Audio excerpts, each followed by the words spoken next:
Bon dia. Aquest pot ser un conte pel dia de Sant Jordi o no, pel dia que tu vulguis. Es diu Any Nou. S'ha acabat. Avui és l'últim dia de l'any i ha decidit un canvi. Últim dia de la seva vida. Últim dia de guanys elevats en una vida de baixos fondos. I mentre enyora la neu de l'hivern i mentre enyora el fred que acompanya al final de l'any, decideix que aquell dia serà l'últim. L'últim que vestirà aquella roba.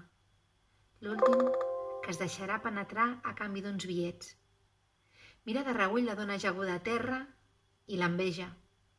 I aleshores es produeix el canvi, la decisió. Es sent bruta.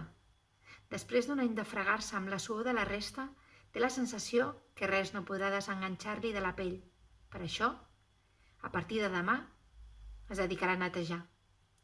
I ara, en comptes de desfer llits, els farà.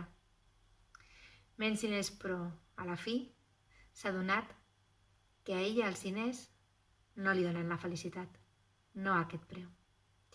I bé, fins aquí el conte d'avui, un conte inicialment pel dia de Sant Jordi, però que es pot escoltar en qualsevol moment de l'any.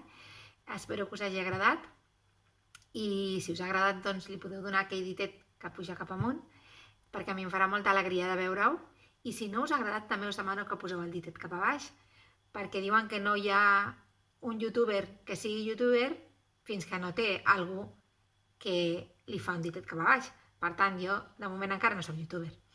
Bueno, res, espero que estigueu molt bé, que estigueu passant uns bons dies i us envio una abraçada i un petó molt fort. Fins aviat.